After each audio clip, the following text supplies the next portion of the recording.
I don't believe love is just about mere feelings or a means to an end. I think love is divine and it takes you closer to the highest self. Relationships aren't just random, they are ways to know this high being that you are. And so today I'm going to share this timeless wisdom of Kumar Sambhava, an ancient Sanskrit poem by the legendary poet Kalidasa.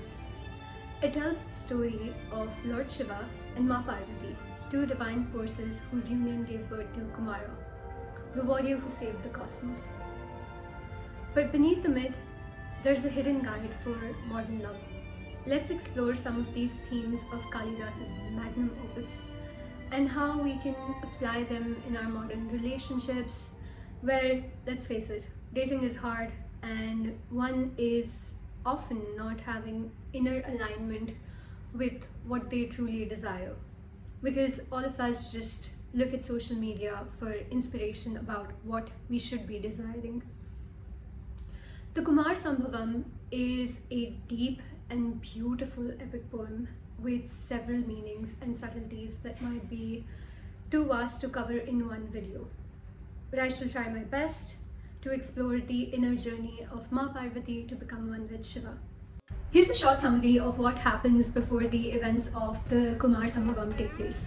If you already know a little bit of the story of Sati and Shiva, then you can skip this part. Sati is the daughter of the progenitor Daksha, who is opposed to Shiva and his worshippers because he considers them lowly. Sati falls in love with Shiva, and after much reluctance from her father, she is wedded to him. After the wedding, Daksha hosts a fire sacrifice where Sati and Shiva are not invited. Sati notices her sisters and other deities going to this event and is surprised that her father didn't invite her and her husband. Heartbroken but still blinded by love for her father, she begs Shiva to go, since it's her family and family does not need invitation. Shiva, being all-knowing, was against the whole idea because you don't go to places uninvited, especially if it's auspicious events. But he let her go anyway because he couldn't see his wife too upset. Sati goes to the event. Her father insults her husband in front of everyone, and being disgusted by the body that was given to her by her father, she jumps into the fire pit. Legend to be born to parents that can actually love her for who she is. And then she dies. Shiva enters the scene. Seeing his wife dead, he unleashes an army of ghosts and terrifying creatures who destroy the sacrifice. He cuts Daksha's head off and roams around the world with Sati's body, crying and wailing. Vishnu uses his Sudarshana Chakra and cuts the pieces of the dead body, and Shiva, feeling lighter yet completely distraught, retreats into deep meditation, swearing that he'll never fall in love again. Haven't we all been through this? Meanwhile, a demon named Tarkasura is wreaking havoc in the three worlds and troubling the other Devtas, and he has this boon that only Shiva's son can kill him. So Tarkasura, he asked for a very clever boon because he knew Shiva is going to be in meditation and he's sworn off of love and romance. So best to ask for Shiva's son to destroy him. The Devatas are in deep trouble and worship the Devi and ask her to take birth as Himalaya and Mena's daughter and marry Shiva so their son can save them. She grants them this boon and appears to Himalaya and Mena as a princess named Parvati. Parvati literally means daughter of the mountains. Kumar Sambhavam really begins here. Shiva is in deep meditation. Parvati brings Kamadeva to shoot arrows of desire at Shiva. Shiva, being stirred by this passion, notices how beautiful Parvati is, but then gets upset that his tapas was broken and burns Kamadeva, turning him into ashes while his wife Rati laments and curses Parvati. The first lesson that we see from Kumar Sambhavam is do your tapas. You need to be doing your inner work. Parvati didn't chase Shiva relentlessly and desperately. She came into sort of an energetic maturation for the one she wanted. We see how she becomes enamored by Shiva and tries to remind him that they were husband and wife in the past life. Shiva obviously refuses to accept this because the validation we seek from our past selves, our past relationships, can keep us stuck in residual feelings and make us go through the same cycles of struggle in all relationships. Shiva had been doing the inner work, he was withdrawn and sitting in deep contemplation for lifetimes to heal himself before Parvati was born. It would only be fair for Shiva to want Parvati to recognize her nature as the great goddess and not his wife. And so Parvati gets to work immediately. Parvati's penance was so intense that she had to purify the 5 sheets of the body and cut off energetic influence by other people, to the point that she began to resemble Shiva, emaciated, glowing with the fire of tapas and immovable. So, what do we learn from this? You must focus on yourself and know yourself enough without chasing an outcome or a person to truly come into alignment with your own soul. Shiva Parvati is not your typical masculine, feminine, but are simply internal energies that exist within you. It is your very anima and animus that bring you fulfillment and enlightenment. This is not your average love story. It is how you come home to yourself.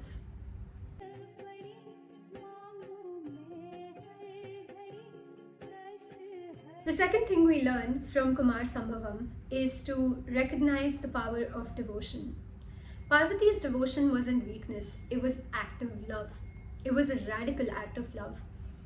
See, when most people look at this story, they'll think of how non-feminist of the goddess to go behind a man or want union with one. However, like I mentioned, it's not a story about your typical girl and boy romance. The unconscious part of the psyche, which is the feminine, demands union with the conscious, expressive masculine part for one to reach self-actualization. The feminine or the lunar nadi in the body is cooling, reflective, and creative in nature, which is why it's the one that is devoted to facilitating our journey towards personal gnosis. In the modern world, we expect love and community without effort or devotion. We want passion without faith. We want all of this on our own terms with minimal investment and, of course, no icks. So devotion doesn't really work that way, neither does love. And so it requires presence, consistency, and to show up with real care even when you feel like it's inconvenient. That is truly the power of devotion. So you remember how I talked about Shiva burning Kama? And this is what the third key is about. Balancing desire with stillness and what Kama's role is. Raw passion alone wasn't enough, it had to mature.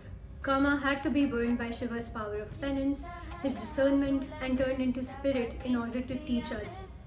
A cosmic reminder that desire, when left untamed, consumes itself. It is only when longing is purified by awareness, when yearning is tempered by patience, that love ceases to be just an ache of the flesh. But it becomes this inner song of the spirit. Dr. Seema Anand, who is a Kamashastra expert and one of my favorite people on the planet, teaches this wonderful thing. Kama had to be burned so that we might remember love does not begin in the body, it begins in the mind. True love demands both fire and stillness. It calls for a heart that can burn with passion and yet remain still enough to recognize the soul within the beloved. Love is play. It's a little separation and a little union. A little bit of all flavors enhance this dish and make it delicious to enjoy for the rest of our lives. Now, the fifth and the final key, align with a bigger purpose in relationships. Shiva Parvati's love wasn't just about themselves. It had a cosmic role, the birth of Kumara or Kartikeya. The meaning of Sambhavam is possibility. The birth of Kartikeya as a representation of the protector of the gods shows how love needs to have a cosmic purpose to thrive and protect itself. The fire of love grows strong and bright and can fizzle out just as quickly if it doesn't have the same higher purpose to protect it. Kartikeya represents this purpose and shows how the shared vision of Shiva and Parvati saved the world from destruction. In our relationships, we often only think of material goals and societal ideals of leading fulfilling lives. What about having a partner that takes you closer to God? What about someone who can share creative ideas and projects with, like a creative soulmate? Someone you can create a space for, and they can create a space for you to find fulfillment in and to just play in. We seem to never ask these big questions and then wonder why relationships dissolve as soon as they're built. Have a shared vision. What are you creating together? A family, a creative life, service to others. How are you going to achieve those things? To love is to invent and create, and this does not mean just a child or a home, but something that is as intangible as knowledge, and so that you can grow that knowledge and share it between the world. I know there's plenty of dating advice on the internet, so why does this matter? At the end of the day, relationships aren't just about finding someone to fill a gap or make life easier. They're sort of opportunities for growth, healing, and transformation. The story of Lord Shiva and Ma Parvati reminds us that love isn't about perfect compatibility or instant results. It's about doing the work within ourselves first, finding our stillness, owning our desires, respecting our differences, so we can actually meet another person with maturity and openness. When we treat relationships as sacred pathways rather than just transactions for happiness, we stop expecting people to complete us. Instead, we show up as whole people, ready to build something real.